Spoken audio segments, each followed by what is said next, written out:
శివకామేశ్వరి ఆనందమయ్య గారు నమస్కారం అండి. నమస్కారం శ్రీలక్ష్మి గారు. అమ్మ, మనం షోడశోపచారాల గురించి చెప్పుకున్నాం కదా. అవునండి. పంచ ఉపచారాలు అంటారు కదమ్మా. ఆ పంచ ఉపచారాల గురించి వివరించండి. గురు బ్రహ్మ గురుర్విష్ణు గురుదేవో మహేశ్వర గురు సాక్షాత్ పరబ్రహ్మ తస్మై శ్రీ గురవే నమః. గురు బ్రహ్మ గురుర్విష్ణు గురుదేవో మహేశ్వర గురు సాక్షాత్ పరబ్రహ్మ తస్మై శ్రీ గురవే నమః. సదాశివసమారంభాం వ్యాసశంకరమధ్యమాం అస్మదాచార్యపర్యంతాం వందే గురుపరంపరాం. శివాయ గురవే నమః. శివాయ గురవే నమః. శ్రీమాత్రే నమః. శ్రీమాత్రే నమః. శ్రీమాత్రే నమః. నమస్కారం శ్రీలక్ష్మి గారు. నమస్కారం. షోడశోపచారాలు చేయడానికి అంత సమయం లేదు రోజు మాకు అన్నవాళ్ళు పంచ ఉపచారాలైనా కనీసం చేసి తీరవలసిందే. పంచ ఉపచారాలు.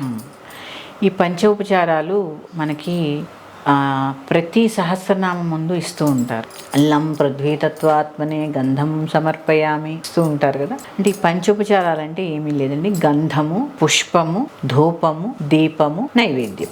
ఏమేంటి? గంధము, పుష్పము, ధూపము, దీపము, నైవేద్యం. అబ్బా, ఇవంటే ప్రతి ఒక్కళ్ళు చేసేసుకుంటారు కదండి. ఎందుకంటే ఈ పంచోపచారాలకి చాలా విశిష్టమైన స్థానం ఉంది. ఎందుకు అంటే చూడండి, ఇప్పుడు మనం వీటినే ఇప్పుడు నేను మీకు సమర్పయామి అని చెప్పాను కదా, పుస్తకాల్లో చూడండి కల్పయామి అంటారు. కల్పయామి, అవునండి. కల్పయామి అంటే మానసికంగా కూడా చేయవచ్చు అన్నమాట. ఈ పంచోపచారాలు మానసికంగా కూడా చేసుకోవచ్చు. ప్రతి పుస్తకంలోనూ ఇస్తారు కదా. లం పృథ్వీతత్వాత్మనే గంధం సమర్పయామి, హం ఆకాశతత్వాత్మనే పుష్పం సమర్పయామి, యం వాయువ్యాత్మనే ధూపం కల్పయామి.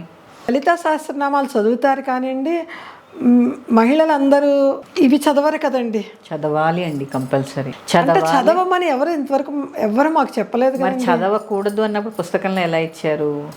అంటే ఉపాసనా పనులు చదవచ్చేమో, మామూలు మహిళలు చదవకూడదేమో. ఉపచార పూజలు చేయడానికి ఉపాసన దాకా ఎందుకండి? చక్కగా ఉపచార పూజలు. ఇప్పుడు లక్ష్మీదేవి, మీరు ఎక్కడైనా ఒక సహస్రనామ స్తోత్ర పారాయణ చేస్తున్నాము, మీ చేతితో మీరు ఆవిడ గంధం ఇవ్వడం, మీ చేతితో మీరు పుష్పం ఇవ్వడం, మీ చేతితో మీరు ధూపం వేయడం, ఒక ఫోటో పెట్టుకున్నాం. ఈ పంచోపచారాలు చేసిన తర్వాత ఈ పారాయణ మొదలు పెట్టండి. అంటే పూజ చేస్తాము కానీ పంచ ఉపచారాలు అన్నట్టు విడిగా చదవం కదండి. చదవాలండి, పూజ చేసినా సరే. ఎందుకంటే మనం చూడండి, ఇప్పుడు నేను చెప్పాను షోడశోపచారాల మధ్యలో చేసుకున్నాము. అవును, సరే. ఆవిడ రిలాక్స్గా ఉన్నప్పుడు మనం పుష్పాలతో పూజ చేస్తున్నప్పుడు మళ్ళీ ఒక్కసారి అప్పుడు సమర్పయామి అన్నాం. ఇప్పుడు కల్పయామి అంటే నమస్కారం చేసుకోండి, కల్పయామి భావం చేసుకోండి. అమ్మకి గంధం సమర్పిస్తున్నాం, పుష్పం సమర్పిస్తున్నాం, అలాగే ధూపం, దీపం, నైవేద్యం ఇవన్నీ సమర్పిస్తున్నానని భావం చేసుకోవడానికి కల్పయామి అంటారు. ఆ భావన మీరు చేసుకున్నట్టు భావించి, అలా అని రోజు పూజ మానేసి భావం చేసుకోమని అర్థం కాదు ఇక్కడ. ప్రతిరోజు షోడశోపచార పూజ జరగాల్సిందే. ఎప్పుడైనా సమయాభావం ఉంటే ఈ పంచోపచార పూజలు చేసుకోవచ్చు. ఇప్పుడు రైల్లో ప్రయాణం చేస్తూ ఉంటాం, ఆ రోజు పూజ మానేస్తాం. ఈ మానేయకుండా ఉండడానికే ఈ మానసిక పూజ. అవసరార్థం అంతేగాని రోజు నేను పూజ మానేసి అదేంటి శివకామేశ్వరి అమ్మగారు మానసిక పూజ చేసుకోమన్నారంటే కాదండి. ఈ షోడశోపచారాలు చేయలేని వాళ్ళు పంచోపచారాలు ఖచ్చితంగా చేసుకోవాలి. ఎంతసేపు పడుతుందండి? గంధం, ధూపం, దీపం, నైవేద్యం ఎంతసేపు పడుతుంది?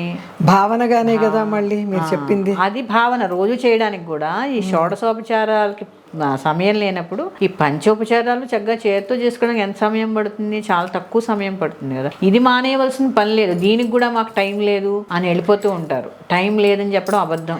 సహస్రనామం చేసుకునే ముందు మనం భావన కూడా చేసుకోవాలండి. షోడశోపచార పూజ చేసినా కూడా భావనగా చేసుకోవాలన్నమాట. పంచోపచారాలు చేసుకోవాలి. చాలా మంచి విషయం చెప్పారండి. అందరూ సహస్రనామాలు చదువుతుమే కానీ భావన అనేది ఇంతవరకు చేస్తున్నారు అన్నది నాకు కొంచెం తక్కువగా తెలుసు. ఇప్పుడు నేను చెప్తున్నానండి, ఎక్కడో కూర్చుంటాము, సహస్రనామం చదివేస్తూ ఉంటాము.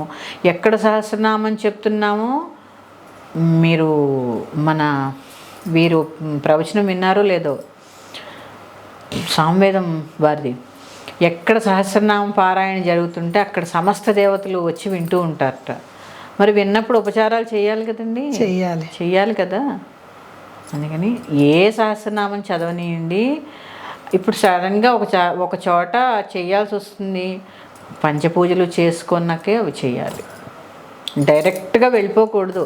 ఎప్పుడైనా ఏ స్తోత్రాన్నైనా అండి, ఇప్పుడు మనం ఉన్నామండి, ఇప్పుడు మీ పేరు శ్రీలక్ష్మి, మీ శ్రీవారి పేరేంటి, మీ పిల్లల పేరేంటి, మీ తల్లిదండ్రుల పేరేంటి, మీ ఉనికి మీ తల్లిదండ్రులను బట్టే కదండి. అవును. ఇప్పుడు మనకు ఒక స్తోత్రం మనం చదువుతున్నాము అంటే లలితా సహస్రనామం ఉంది, వసిన్యాది వాగ్దేవత ఋషయ, వసిన్యాది వాగ్దేవతల ద్వారా ఇది అందింది.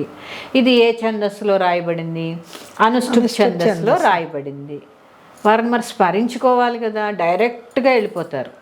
ఎక్కడ మొదలు పెడతారంటే అరుణ సింధూరారణ విగ్రహం నుంచి మొదలు పెడతారు. కాదు, మొత్తం పైనుంచి లలిత రహస్యనామ స్తోత్ర మహామంత్రస్య వసిన్యాది వాగ్దేవత ఋషయ, అంతటి శక్తివంతమైన స్తోత్రాన్ని మనకు అందించిన ఋషులను ఒక్కసారి స్మరణ చేసుకోవాలిగా.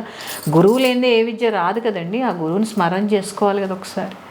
ఆ గురు స్మరణ చేసుకొని దాని తర్వాత చక్కగా ఏ ఋషులు వాళ్ళు వసిన్యాది వాగ్దేవతలు, ఆ వాగ్దేవతలు ఈ సహస్రనామాన్ని ఏ ఛందస్సులో రాశారు, అనుష్ఠుప్ ఛంద. అసలు ఈ అనుష్ఠుప్ ఛందస్సు ఏంటో తెలుసుకున్న తర్వాత మొదలు పెడితే చాలా బాగుంటుంది. అట్లా అని మాకు ఛందస్సు తెలీదు సహస్రనామం చదవక్కర్లేదా అంటే అలా ఏం లేదు. కాకపోతే తెలుసుకోవడం మంచిది. తెలుసుకొని చేస్తే ఇంకా మరింత ప్రయోజనం. అదే సామవేదం వారు చెప్పినట్టు తెలిసి చేస్తే చాలా మంచిది. మరి తెలియకుండా చేస్తే పుణ్యం రాదా అండి? తెలియకుండా చేస్తే ఎంత రావాలో అంతే వస్తుందంటారు ఆయన. అవునండి. ఏదైనా దాని అర్థము భావము తెలుసుకుని చేసామనుకోండి, ఇప్పుడు ఒక పనిని పర్ఫెక్ట్గా చేయాలి అంటే దాని గురించి మనకు తెలిసి ఉండాలి.